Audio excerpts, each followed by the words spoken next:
This episode is brought to you by Windrose Recovery, a family of premier addiction treatment programs in southeastern Wisconsin. Privately owned, Windrose Recovery offers a full continuum of personalized care for those struggling with addiction, including the Manor for residential treatment, Midwest Detox for inpatient detoxification, and Windrose Counseling for outpatient treatment. With highly personalized treatment focused on trauma, Dr. Chantel Thomas and her expert team offer an authentic experience, creating the kind of deep emotional change that's crucial for long-term recovery. If you or someone you love is struggling with addiction, call Windrose Recovery at 414-409-5300. You can learn more about Windrose Recovery by clicking the link in the show notes or by visiting windroserecovery.com.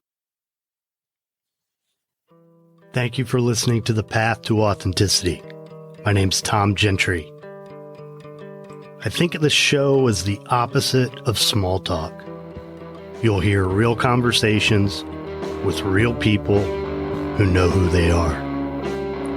We talk about what makes them who they are, how they became who they are, and how we might become truer expressions of who we are.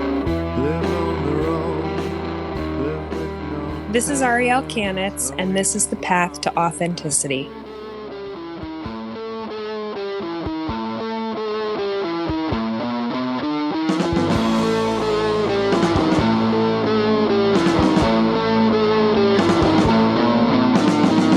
Nowhere to run, nothing to hide from the government's prying eye. Take yourself a summer holiday. The Path to Authenticity proudly supports the I Speak Media Foundation, advancing media literacy education through an evolving series of outreach programs within the communities that need it most. For more information, visit ispeakmedia.org.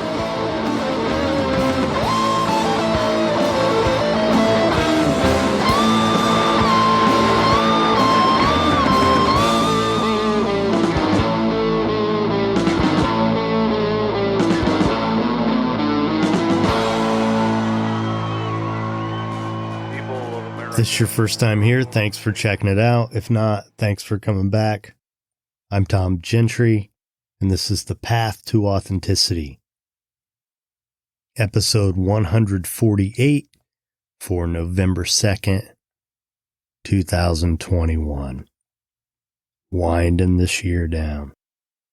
This episode features a conversation with Arielle Kanitz, who's a therapist in Boca Raton, Florida. So, got some really cool episodes in the works for you guys. A brilliant psychologist, an actress, a couple authors, lots of coaches and all sorts of helpers, a painter.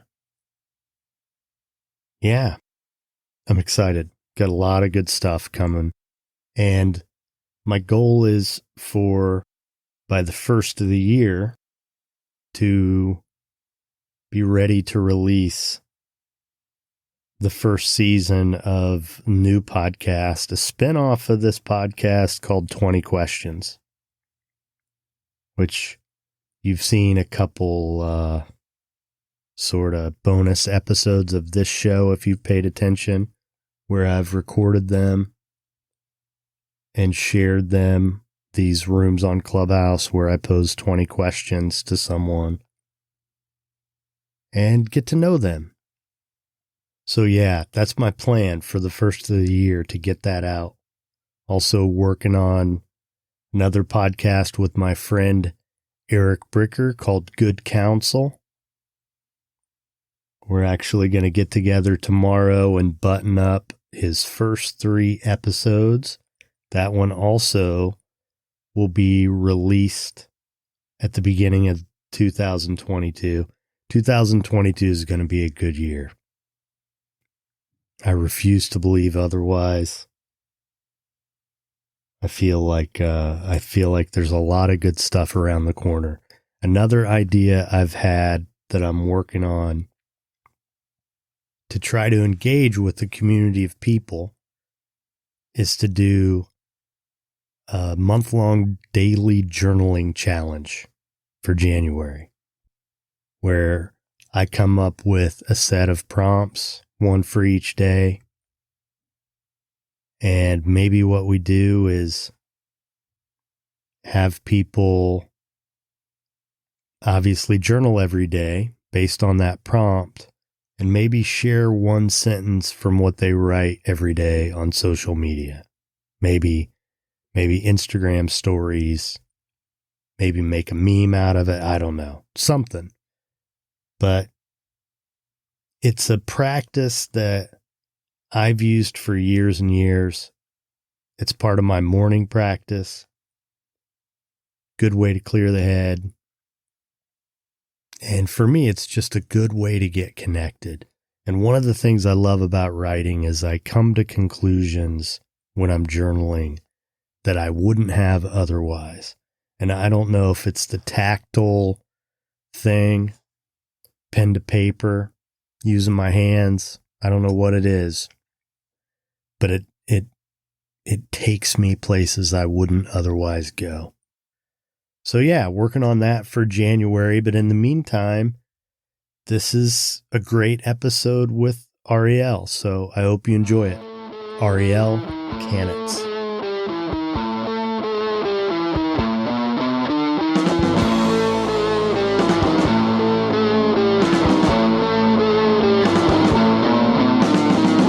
Nowhere to run, nothing to hide from the government's prying eye.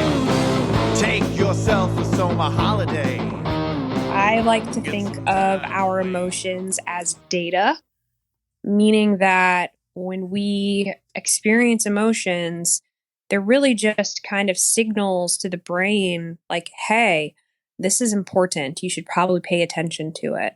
Because we don't usually feel very strong feelings about things that are not important to us. Right. When I have a strong emotion, obviously what's going on is important to me and I really should be paying attention. So emotions are data, but they are not directives. So just because I feel like doing something does not mean that I have to do it. So there is an important distinction there. Well, we spend so much time avoiding emotions to which we assign a negative value. And one of the things that my therapist says, one of the expressions she uses is stay in it until you get back to neutral. Which, is hard to do. Yeah. It's hard to do, and it takes practice. Absolutely. But so many of us are just avoiding pain. And unless we go through it, we just carry it around.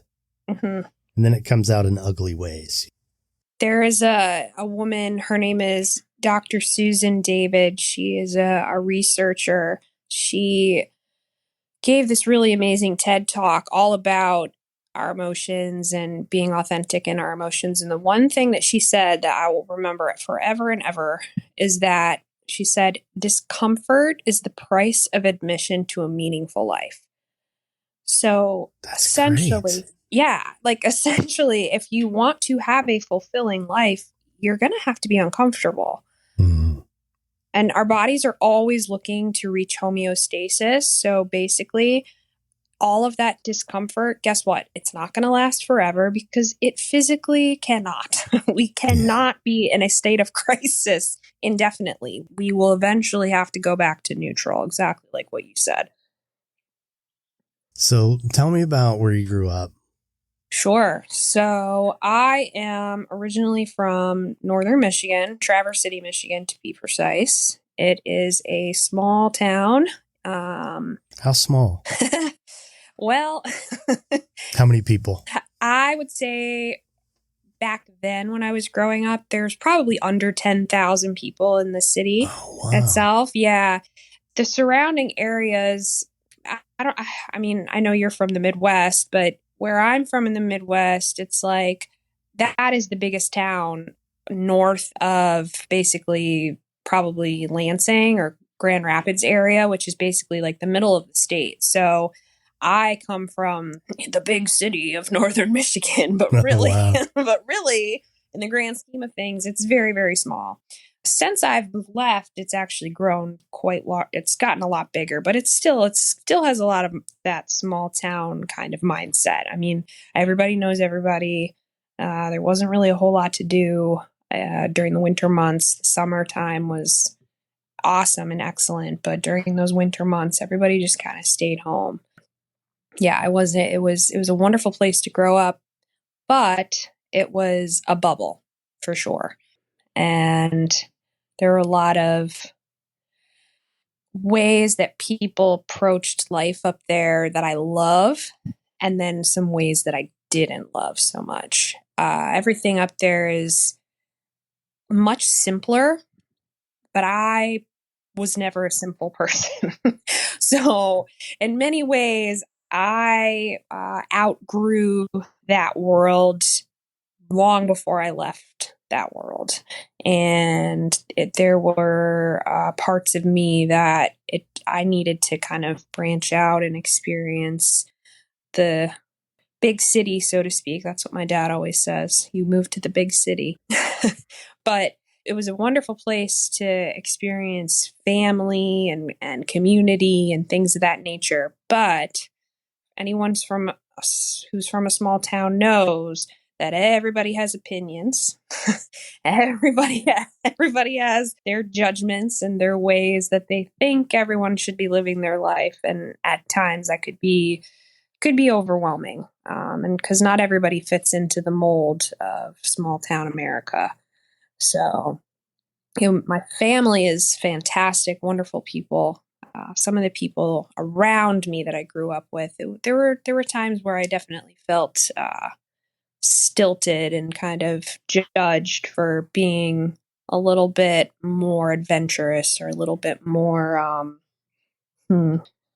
far-reaching. I had aspirations and goals that went beyond getting married and having children. Yeah, I mean, small towns come with the small town mindset. Correct. So the town I grew up in was probably 50,000 people when I grew up there. And it's, I mean, some people kind of talked about it as a smaller Detroit. I mean, a lot of auto factories but a lot like you were talking about. I mean, very simple. Mm-hmm.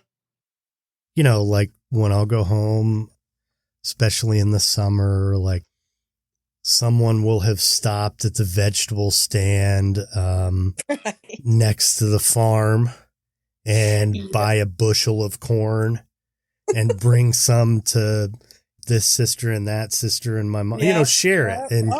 And, and the tomatoes are really good right now. And that kind of, it's very, so that's what I thought about when you mentioned simple, but it's also connected too. It's yes. And one of the things I like about that is, I mean, I don't love to drive, and I mean, come on, I-95 is a nightmare to have to contend with. Yeah. And thank you. where I grew up, I mean, basically it was 5 minutes to most people's homes. And 10 or 15 at the very most. And what they call traffic is nothing like what I call traffic. Just so much more laid back and easy to get around. Yeah. And people can drive. Yes. Yes. People can actually drive up there. It's amazing. People know how to drive. Stop for ambulances when they... Yes. That blows my mind about being down here where it's crazy. People just don't know to pull to the side of the road for sirens. Or they just don't. I don't know if it's they don't care or they don't know, but it's just really weird. Both. Yeah. So what made you decide to be a therapist? Well, this actually kind of ties into what I was just saying about growing up in a small town and such and such. I grew up around a lot of people that had very specific ideas of what a person was kind of supposed to do with their life, especially if you were a woman. And it's interesting because my family that I come from, all the women in my family are highly educated and all professionals for the most part. And where I come from, that's a little abnormal. Most of like my friends that I grew up with, most of their moms were stay-at-home moms. And my dad was actually a stay-at-home dad.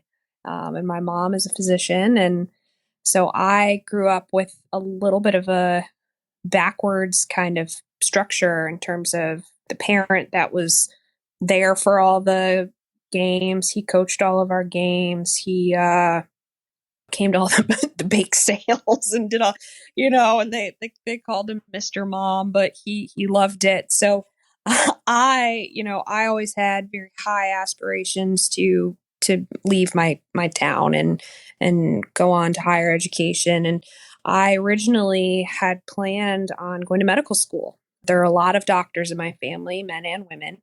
And so I originally had decided to go to medical school. Towards the end of high school, I was struggling with a lot of, now looking back as a clinician, I had some depression, I had some anxiety, I definitely had, behavioral issues. And I think I just had a lot of feelings and I just didn't know what to do with them. And I, resorted to some extremely unhealthy coping mechanisms, started utilizing alcohol as a way to cope with all of those feelings that I had. And it did not go well. So I needed to get some help, and I did. And it took a couple years for me to really get the help that I needed. And throughout that entire time period, I went to many different therapists. I tried so many different avenues for help and support until finally got it figured out. I moved to Florida to get that help. And down here, after being exposed to therapists and social workers and mental health clinicians and all this, I said, I think that this is actually something that I like and I'm interested in. So I decided to go back to school, changed my major. I went initially to go for psychology, and I learned a little bit about what psychology actually entailed. And basically, if you got a degree in psychology, you either had to go on to get a PhD or be a professor. And I was like, no, no, that is not for me. So I can't remember exactly who I had spoken to. I think it might have been, I was working at a treatment center, and one of the therapists was like, well, I'm a social worker. And in my mind, a social worker has always been this, what you see on TV and movies as, people who work basically in Child Protective Services or DCF. And that's, they're very, poorly paid and overworked and et cetera, et cetera. And, so when she told me she was a social worker, I was like, wait a second, that doesn't make any sense. She's like, no, I'm a licensed clinical social worker. And so I was like, So I looked into it and I changed my major to social work. So I got my bachelor's and then I got my master's, both at FAU in social work. And it was the best decision I ever made. I don't regret it for a minute. I love social work as a profession. I think that it's extremely well-rounded. It looks at the entire system, not just the individual. It's focused on, what is going on with this person, not just directly, but around them as well. The family, the society, the culture, the world even. It's very comprehensive, and it looks at so much more than just kind of each individual's struggle. It looks at their environment. It looks at their entire system around them. And that is how I approach my patients, my clients, is how did they get here? Because they're not just in a vacuum functioning on their own. They're surrounded by relationships and culture and society. And I take a look at all of that because it all plays a role. And that was the perspective of a social work program, really, was how did we get here, kind of from the big picture. So that really informed my practice today, even. So, we touched on the idea of the therapeutic relationship. Mm-hmm. What's important about that to you? Making that connection, establishing rapport. Yeah, so I always find that first initial session, or that first initial meet and greet, for lack of a better word, is so important. You know, working in the treatment world or the treatment industry tend to have high caseloads, high workload, and sometimes there are expectations that are like, you need to see as many people as you can. However you make it work, you make it work.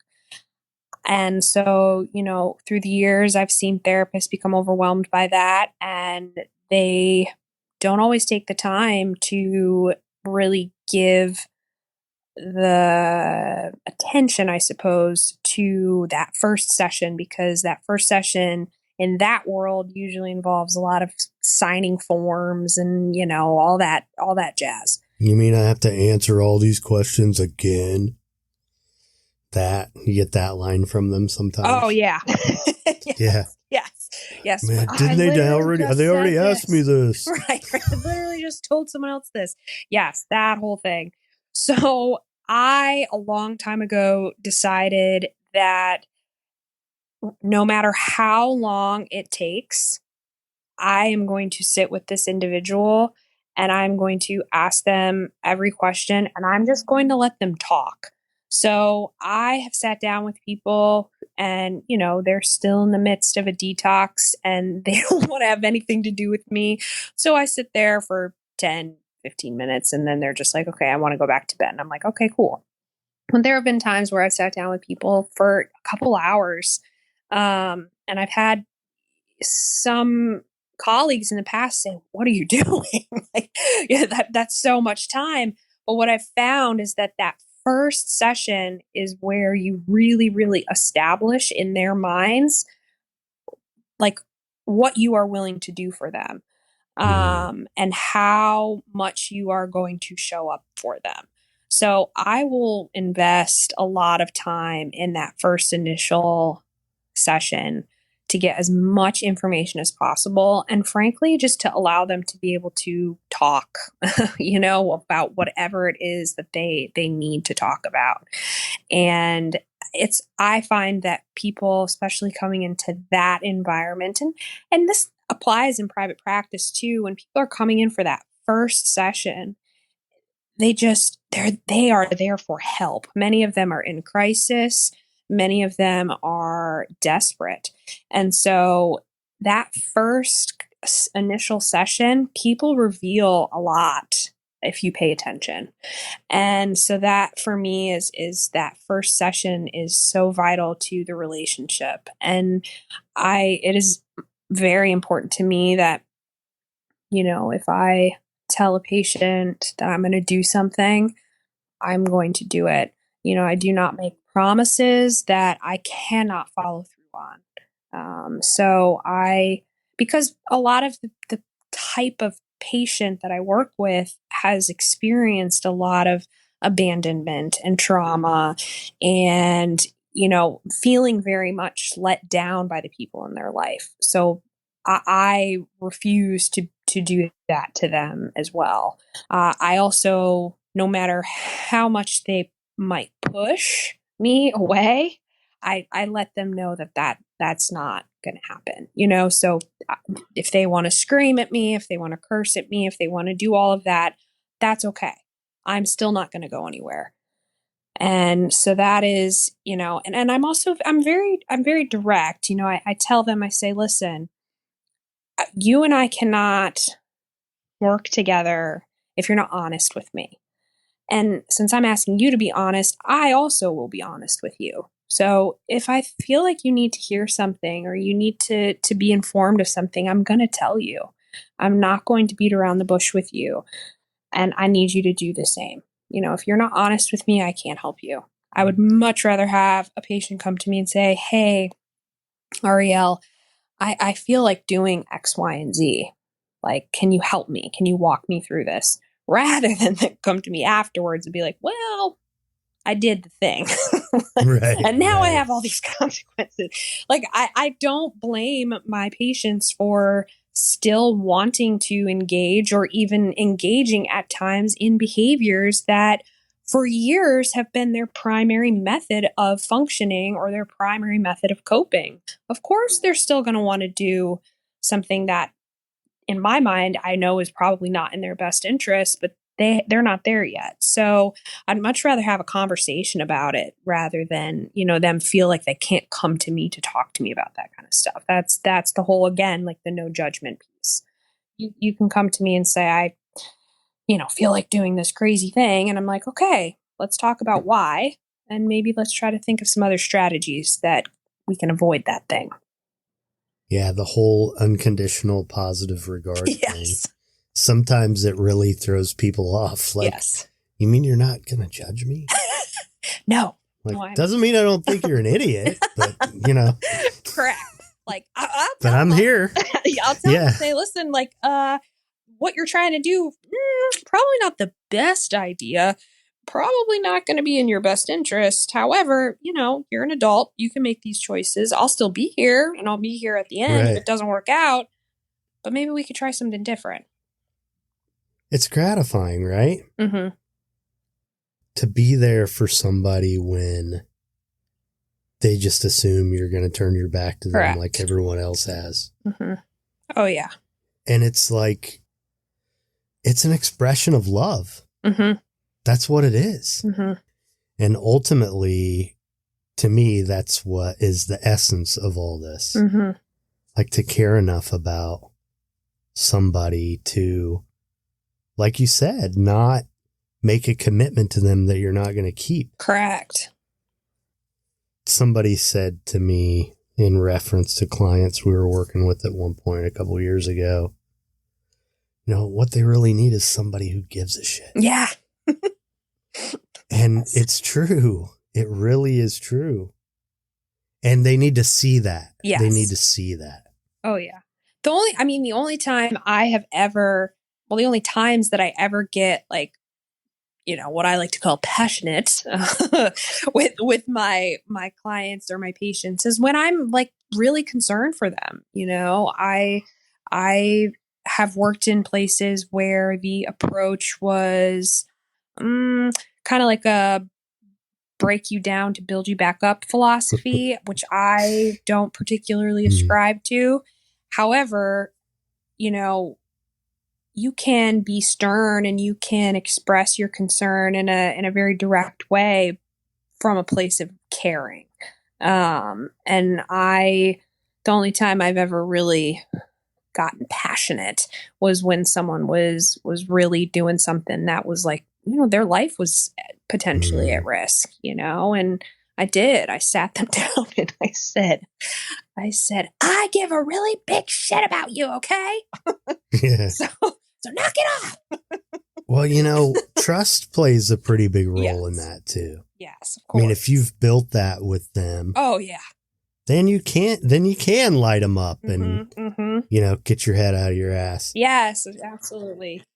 What's funny? I've talked about this a lot on the podcast because, and I tease her about it, but the woman who was my therapist, who I've at one point was my supervisor, eventually years later, and we've remained friends all these years. Cool. And being in treatment, there were a couple times when she like one time she said, well, listen, I arranged for you to do a tour at a halfway house.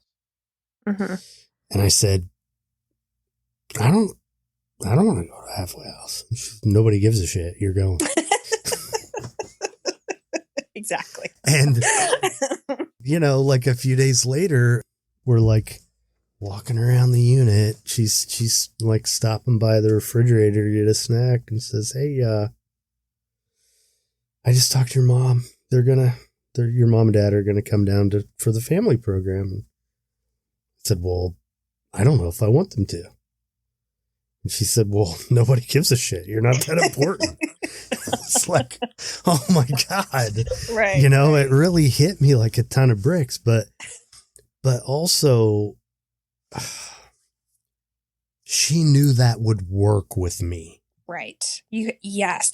That is the thing that I see. I see clinicians probably make the most errors is not tailoring their approach to the individual patient. There is and I actually see this in treatment centers at times too. There is kind of like a cookie cutter, like one size fits all. Yeah. And it just doesn't work, Yeah. I have patients who, they have psychotic disorders, right? Schizoaffective disorder, or maybe like bipolar with psychotic features and things of that nature. You cannot approach that type of patient the same way that you can approach an antisocial, drug user from New Jersey, right? Like you can't have that same approach. Or you have an individual who is a survivor of domestic abuse or childhood sexual trauma. Like you do have to really tailor your approach depending on the clientele. And there are individuals, I'm working with a patient right now, they are very resistant and love to argue and love to, stir the pot. And my approach with this individual is sit down, shut up, and stop it and knock it off, and that is the kind of approach that works with this individual. I cannot have that kind of relationship with someone who is a survivor of domestic abuse, and I never understand how there can sometimes be difficulties in kind of tailoring the messaging or tailoring the approach.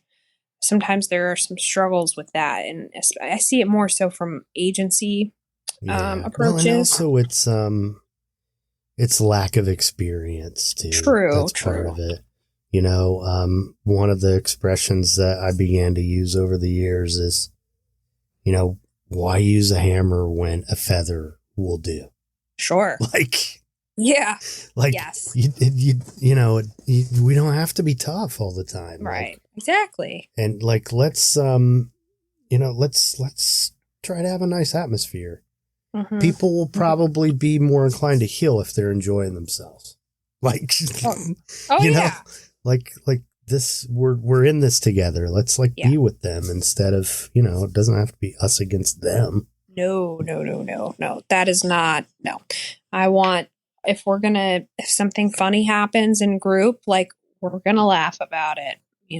I don't like stuffy therapy. I'm working with guys. I like playful confrontation. Oh, for sure. It's so fun. Yes. I find the best approach, especially for some of the younger adult males, is you just rag on them. Yeah. And they love it. Yeah. they okay. So I'm being a dumbass. And yeah. Yeah. But it is so much fun. It really is. Fun. It's a lot of fun. So what do you see for yourself? What's your vision for your life at this point? Well, ultimately my goal would be to probably go full-time at private practice. Although I think I really enjoy the treatment world. I'm one of those kind of odd ducks that enjoys a little dose of chaos here and there. I better at work than in your personal life, Arielle. Listen, if I get the chaos at work, then, in my personal life, everything is calm. Right. That's what I'm saying. Yes. So I do like some of the high acuity that you see in residential or, PHP treatment, that you don't get so much in private practice. So I probably will, I say now, like I only want to do private practice. I probably will do some kind of hybrid for the very near future, but I definitely want to increase, my private practice and work with individuals that I find to be a good fit for me. Ultimately, I really enjoy working with those that benefit from dialectical behavior therapy. So those are going to be your individuals who have borderline personality disorder, substance abuse disorders, mood disorders, issues with emotion regulation. I like working with treatment resistant individuals. So I find all of that to be kind of in my wheelhouse and my niche, so to speak.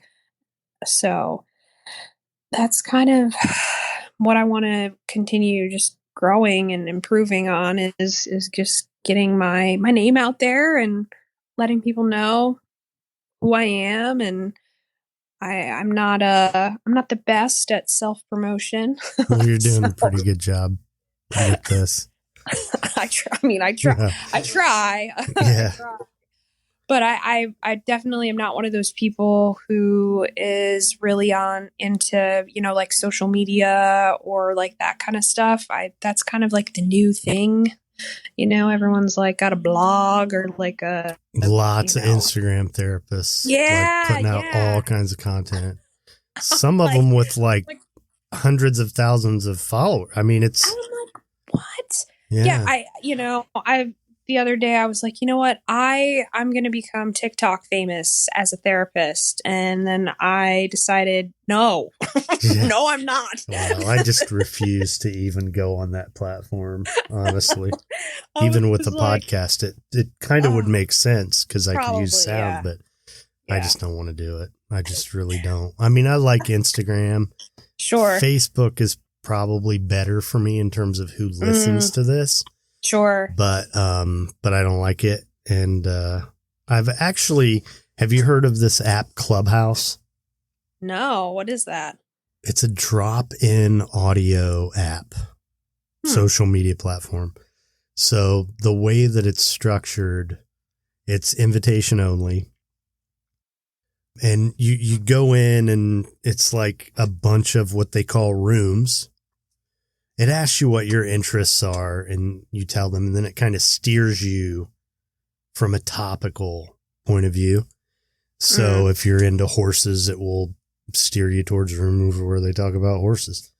And so a room is actually like a discussion.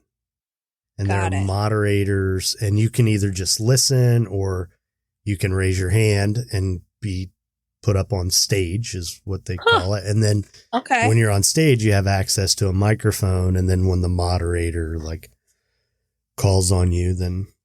So yeah, it's something that I've been doing quite a bit recently. Actually, I've interviewed a couple people on there. Okay. It's called Clubhouse. Clubhouse. Yeah. Okay. And it's pretty cool. I mean, there are mutual support meetings on there. I'm really into men's issues type stuff. And this morning I was in a room about that takes place every Sunday morning. Yeah. And it's like, I actually was invited by one of the guests of the podcast. There are maybe a dozen of them who are on there. Some of them are artists. Others are authors. One of them is a therapist in Manhattan. And so, there are a lot of coaches and therapists on there talking about self-improvement related stuff. It's kind of cool. It really is. I like it.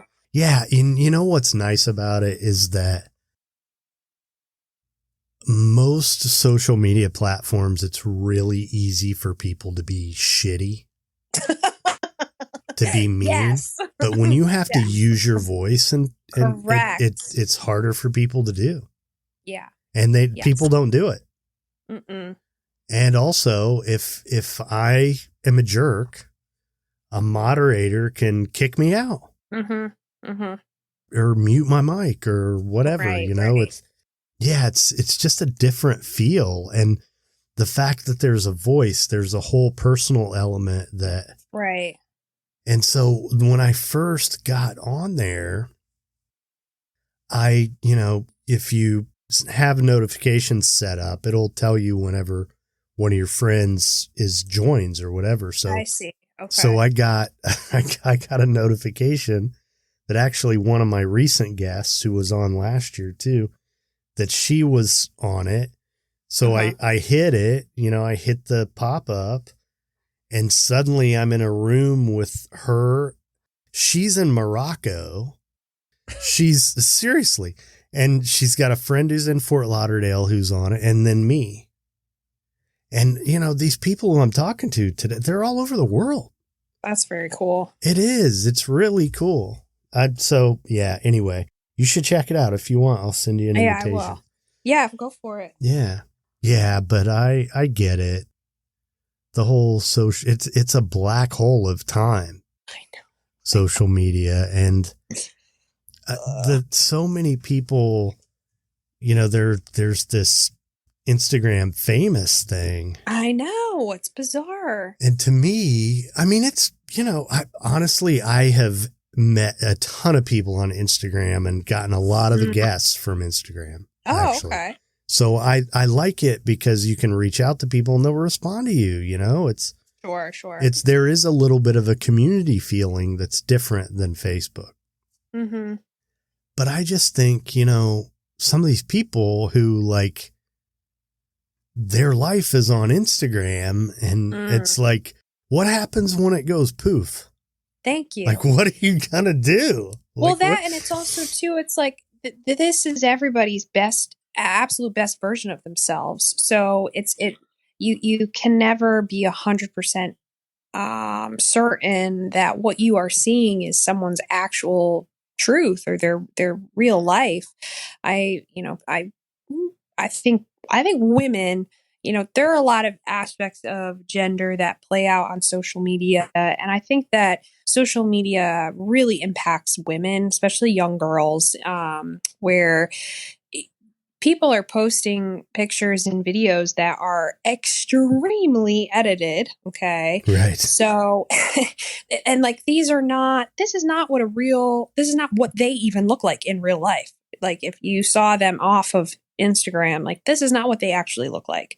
And it really puts undue pressure on young women to look and act and dress and be a certain way that these people don't even look like in real life. But I will say, I see a lot of people who are quote unquote body positive too. Yes, I agree. And that has been probably only in the last couple of years, right? I think when Instagram first, I remember when MySpace was still a thing, and and that was a big deal when that came out. But I remember, when Instagram first came out, I wasn't really into it. It was kind of, I missed that. But I have a younger sister who's about 8 years younger than me, and Instagram has always been a big thing for her. She grew up with it basically. And I think that for many, many years, the body positivity movement, which is excellent. And I'm so glad that we're having these conversations. It didn't exist. People weren't talking about it. And I think that her age group, these, what are they called? Gen Zs. They grew up with a very distorted idea of what you're supposed to look like, how you're supposed to act. And I feel like they all had to grow up a lot faster. I look at pictures from when I was 13. Tom, I had glasses, braces, chunky highlights. I looked a hot mess. And then I look at 13-year-olds now, and they look like adults. I think there's a lot of pressure on girls, young girls these days to be something that is, they're not kids anymore. They're not allowed to be kids anymore. And sometimes it really does, makes me sad. It gives me hope too, though, because the kids are all right. Kids are right. Yes. I have a 15-year-old son, and we were hanging out last night, and of course, he's all over. He's on Instagram, and he has TikTok, but he doesn't really use it. He just watches the videos. But we were out running around last night, and here we are. It's like I just had my second shot today, and I wear masks. Yay. And I've thought about, well, what's it going to be like when I don't wear a mask, and what are people are they going to think I'm being a jerk and not wearing a mask? But he was telling me that there's a lot of chatter among kids on TikTok talking about, what do I do? I don't want people to think that I'm being a jerk by not wearing a mask, but I'm vaccinated. So, right. This whole dilemma that, but what they care. Right. They care. Yeah, they do. That's awesome. It just, yeah. And more, social media is a platform for social consciousness too, for kids. Yes, I agree with that. That is a very unique aspect of it. I think the internet in general is just, it opens up our world in a way that we have access to information that, if you want to know about something, you can get the answer, you can get the information. And I think that social media definitely does allow people to come together for change in a way that's very unique. Well, I'm in my 40s, so you have to go to a library. Yes. And then they might not have it, there were encyclopedias and, it's like, I remember I was working as a tech at a treatment center, like when I really first had internet access, like all the time. And I remember at the time I like all kinds of stuff. I poetry among other things. And I always have liked Robert Frost. And I'm like, oh my God, I can learn about his whole life and see, it's like, yeah, in a moment. I know, it's crazy. And then I'm into music, and then it's one of my favorite bands, practically any concert they've ever had, you can download the show. It's, and everything is just right now. And that's one thing about it that it's watching my son as he's grown up, when he was old enough to start having devices. Sure. The little, what is on Windows, a little hourglass, but on whatever it is, the circle thing it's loading. Yep. And, he'll just keep tapping the screen. No, dude, every time you do that, it's starting over. It's started take a breath, and it reminds me there's this band Arcade Fire. I don't know if you've ever heard of them. Yeah, I know who they are. Yeah. Well, they have this record called The Suburbs, which came out in 2010, and it's all, one of the songs is called We Used to Wait. And it talks about mail. Waiting for letters to arrive. Right. And dating, you used to have to call a girl and her dad might answer the phone. You know what I mean? It was different. It was so different. But makes me feel so old even saying that, because it reminds me of the shit my mom and dad would say when I was a kid. I'm like, oh my God, right. you're so when old. I was your age. Yeah. Yeah, but it's wild. And now I think about it now, because when I was in high school, we were all into 60s stuff. 60s music and culture, and now like all these kids are into 90s stuff. I know. Which, like, I think it's awesome, but also it makes me feel old. You know? Oh my God, the 90s are to them what the 60s are to me. Yeah. Right. Because it seemed like so long ago, you know? So long ago. Yeah, 30 years ago. You know? Yeah. Man, it just flies by, doesn't it? Yeah, it does. So, you gonna write a book or anything like that? I mean, any like big vision stuff you got? I've always thought about writing a book. I've always thought about, I'm not 100% sure what it would be. I imagine that it would, if I could do anything, you know, it would probably be some kind of memoir mixed with, like, I don't know, like, I guess self-help, I guess, would be the category, you know, that you would put it in. But yeah, something along those lines. I've thought about it for years. I've never taken the time to really invest in it, because for years I was in school and working full time, and you know, I've thought about starting a blog as well.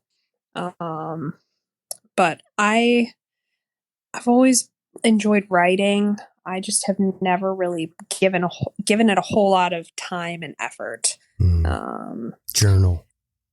Yes. Journal. Yes. Yeah, there are a lot of, I went through a long period of time because I've always, you know, I'll write a book eventually. I'm getting there. I'm working on something. But for the longest time, I beat myself up for not having done it yet. Mm-hmm. But then a few years ago, I realized I couldn't write then what I can write now. Yeah. And I'd rather do that, you know? Mm-hmm. So you'll know. Yeah. You'll know. All right. So looking back on the life of Arielle, when was a time when the younger Arielle needed some support or advice? When would she have needed it the most, and what would you go back and say to her? You know, I am going to choose. All right. So probably in the couple of months before I finally made the decision to get sober, decision we can take, you know, with a grain of salt, because it was really much more forced than anything at the time. But when that change took place, a few months before that was probably the most depressed I think I've definitely ever been in my life.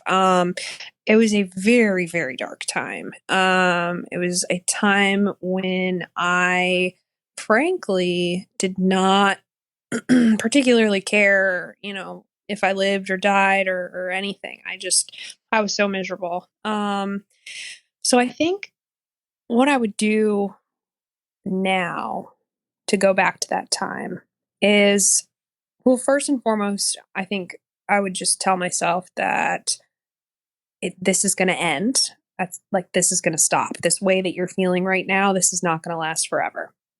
Like, things will get better. You will feel good again. You will feel happy again. But I think I also would tell myself to be more open. I really withdrew from pretty much everyone in my life at that time and was just by myself. I did this really strange thing where I would watch foreign films. Like, I don't know why.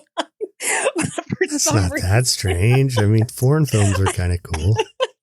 I don't know what it was, but it was like, if I was depressed, I put on foreign films. I think it's interesting now, coming from a clinical brain.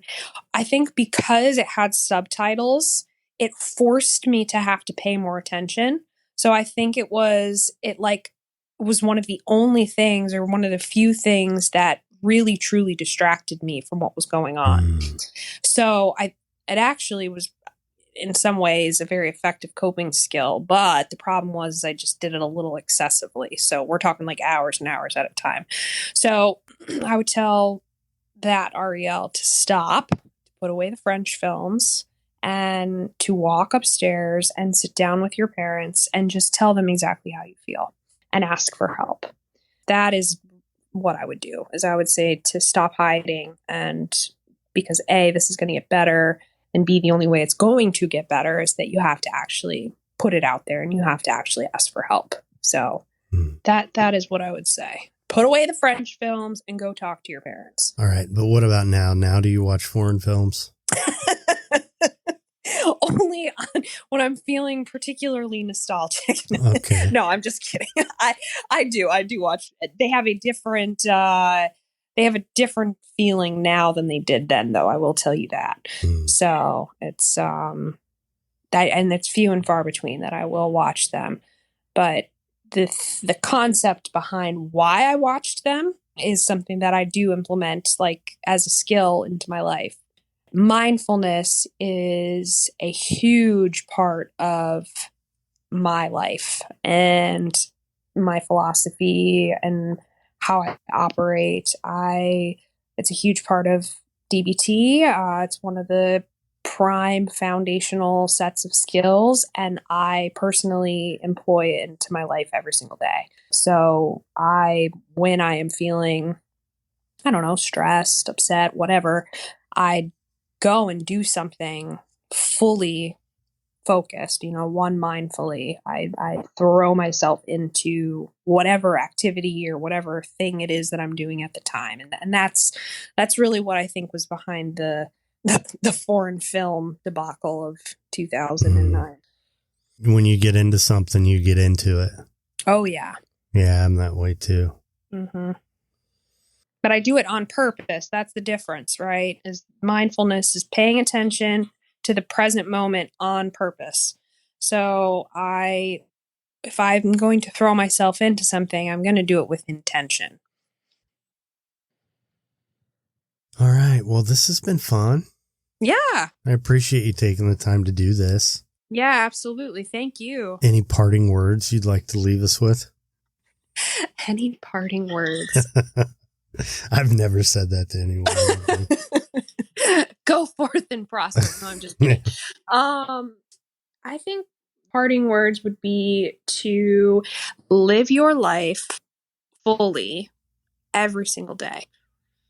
And what I mean by that is whatever is happening, good, bad, ugly, indifferent, experience it fully, experience it truthfully, authentically, non-judgmentally, and just let it be. Awesome. Well, thanks, Arielle. Yeah, of course.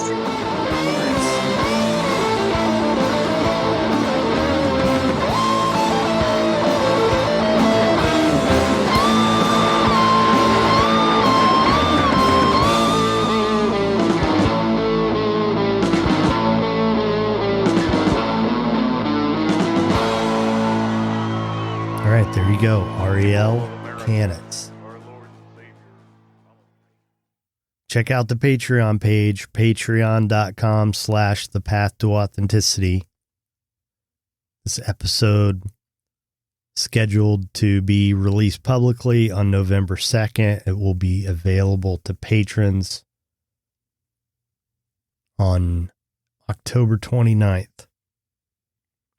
So it's always out at least a few days ahead of time for patrons. I do a little Saturday episode for the patrons as well. A lot of the rooms I'm doing on Clubhouse, like all these 20 questions rooms I mentioned, I'm recording those and sharing them on the Patreon feed. Trying to build a community. I want to thank the band Punk Rock Opera, whose music you hear throughout the show. Their songs are used with permission from the artist and under a Creative Commons license. If you enjoy the show, please leave a rating or a review, follow, like, whatever your chosen podcast app enables you to do to show support. Or visit thepathtooauthenticity.com. Doing some new stuff to the website, trying to make that a little more user-friendly. I'm happy with it overall, but had some problems with one of the players that I obtained. I spent extra money so that you guys would have a really nice player that you could just easily listen to any episode on the website, and that's not going so well for some reason. I don't think it's on my end, but anyway, I appreciate you guys. Thanks for all your support. I want to thank The Manor in Windrose Recovery, the show's sponsors, Wendy Chin at Equivox, and as always, The Path to Authenticity is proud to support the I Speak Media Foundation. Get connected with the show on social media at The Path to Authenticity on Instagram and Facebook. Check us out on Clubhouse. Links in the show notes. If you want to call and leave a message for questions, comments, 561-247-3757. Leave a message. Never know, might end up on the podcast. All right, folks, I appreciate you. I appreciate you investing the time in this show and in me. Hope you have a great week. Be nice.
We need a guitar player.